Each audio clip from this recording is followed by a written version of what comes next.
In August 2023, Google announced an Indian version of its search powered by generative AI. This would offer a chatbot-like experience instead of the whole type a keyword and get 1,000 links situation we are used to.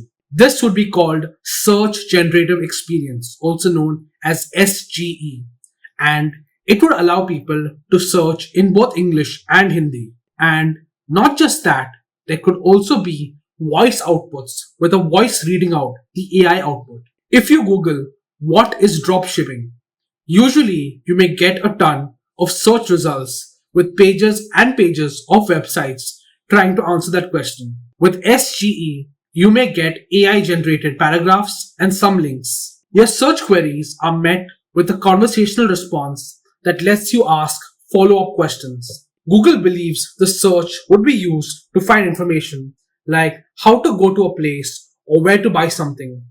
But Bard could have human-like conversations. So there's still AI in the search, right? Maybe so. With Google using generative AI to answer a question it could answer. But you'd still have 1,000 links below. The search won't be a cool chatbot with a charming personality. You know how in OpenAI's ChatGPT, some responses begin with I, referring to the AI in the first person? That's happening with Bard. But Google search would be impersonal. If you're trying to buy something, the new AI in search could help you make faster purchasing decisions by showing you some facts to consider and some products that may be suited to your needs. It is said that SGE would also integrate ads the way Google search has done. But it does raise an important issue. Doesn't this affect Google's most lucrative unit, which is Google search? Because what's interesting is that, according to reports, ads through Google search are said to be 80% of Google's parent company, Alphabet's income. In 2020, Google generated about $105 billion because in 2020, Google generated about $105 billion in revenue through people searching for stuff on the search engine. This made up about 70% of Google's ad revenue and about 60% of Alphabet's total revenue. This is because advertisers can use Google to bid on search keywords that make the ads show up to users who type specific words and phrases. Advertisers can even target geography and language among other demographics on Google. So, what's up with Google's tryst with generative AI? SGE was initially announced in May 2023 at Google's annual conference, Google I/O. And if you're wondering what the I/O means, it's for the 1 and the 0 at the start and the end of Google, which is what Google is named after. This is where Google showcases updates on what's happening in the company. In 2023, it seems like companies want to integrate AI and some want to talk about its negative connotations. And there have also been AI wars among big tech to see who can prevail. And with Microsoft backing OpenAI and integrating it into their products like Bing, there was no way Google was going to be left behind. Google announced a new AI language model called PALM2, sounding like Palm 2, which is known as Pathways Language Model 2. So, the big tech giant has declared that it would embed AI into 25 products, including Gmail and Search. Gmail, for example, in its current state, has an auto response like, good to know, I can do that, best of luck, my condolences, and other short phrases based on the content of an email you receive. With the new update, you could have someone send you an email, and Google's AI could compose an elaborate and detailed email response. Do you have Google Photos on your phone? Maybe you use the website. You can doctor stuff in your photos in a much more nuanced way, maybe even more than the current filters you see in apps and social media. It does raise the question of whether this makes what we see online much more fake than before. The sky is not as blue, the person's not as good looking in real life, and the blemishes and scars are gone. What's even real in that world? What do we need to get to the unvarnished truth? Maybe use Google Docs. There could be AI there soon. Maybe a list of things could create a spreadsheet that's organized for you, and there could be AI art for Google Slides. Maybe it's because so many developments are getting bombarded at you all at once that may leave you unfazed. But some of these things should either awe you or make you raise your eyebrows. And with Google Maps, you can get an immersive view of routes with scenic views of walking, driving, and biking, and a better understanding of traffic and air quality, among other factors. Remember Bard? It was launched by Google in March 2023 and seems to be a direct competitor to OpenAI's ChatGPT. It can answer questions, write poems, stories, summarize stuff, and more. So, its creative application of language may be why it's called Bard, inspired by William Shakespeare, who's known as the Bard.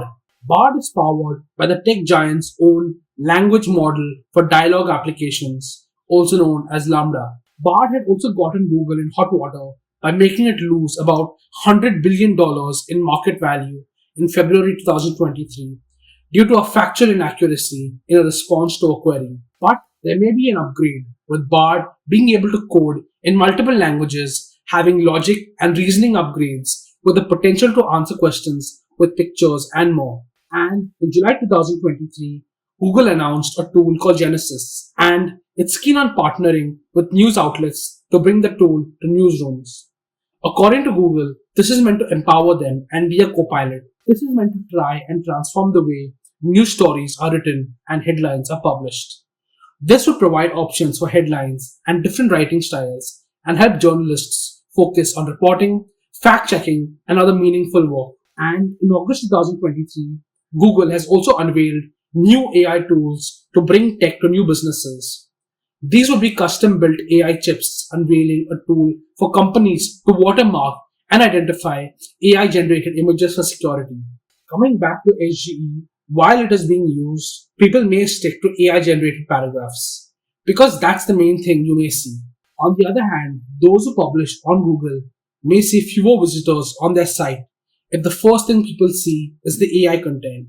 There were previous claims of Google using data scraping to scrape data and content from websites and put it on Google, so the user ends up never opening the site. And now it's an even bigger deal if ML could scrape data from multiple websites for AI responses. Could this mean that information from publishers has the sole purposes of training an AI without getting monetized for doing so? And would this mean that content writers, journalists, and contributors are working hard to serve AI instead of AI serving content writers, journalists, and contributors? Is this the new purpose of publishers? And is this just using AI to continue what some say is Google's strategy of keeping more users on the search engine and fewer on individual websites? 2020 US presidential candidate Andrew Yang is one of many who believe that Google and other big tech should pay its users. Could an AI-powered Google search empower conversations about monetizing publishers for using the data to train their products?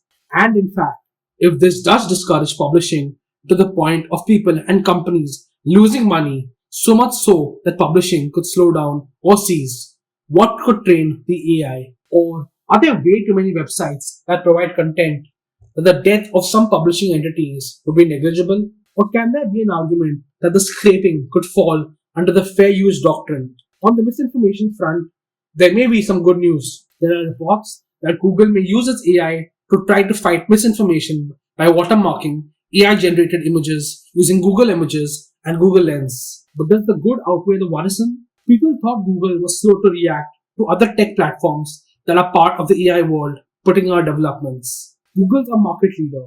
Sure, there have been worries in the past, like Instagram and TikTok replacing Google for search, and even fears that large language models like ChatGPT could replace the search engine. In 2023, Microsoft's Bing is said to have 100 million active users daily, and Google is said to have more than 1 billion users. So maybe Bing won't dethrone Google search just yet. But then again, there was a time when Blockbuster was the ruler and Netflix was the shy and sweaty fledgling. Is that a fair comparison? Maybe there's some credibility to that fear that Google could be replaced, but maybe there isn't. But Google has more to lose if it rushes to integrate AI without fastidiously checking every aspect of this innovation. Of course, it's easy for someone to try and take on a giant company and act arrogant enough to criticize what it's doing and offer advice. But if there's merit to the argument, no harm, no foul. And it's not like this is the first time Google is using AI. It may have been part of the speech generation and the translations you may have used. In 2018, at Google's I/O event, Duplex was unveiled. This was a system that could hold conversations with people in a realistic way, with Google Assistant being able to make calls on your behalf and even book appointments. Nothing creepy about that, especially if you don't know if you're talking to an AI and not a human being. But is this show of AI enthusiasm a good thing now that AI is getting integrated into products you may use and maybe even love? Use the products and form your own unflinching opinion. Because maybe, just maybe, you might get so acclimated to these evolved products that with time you'll be unimpressed with the magic of technology. So, can Google win the AI race?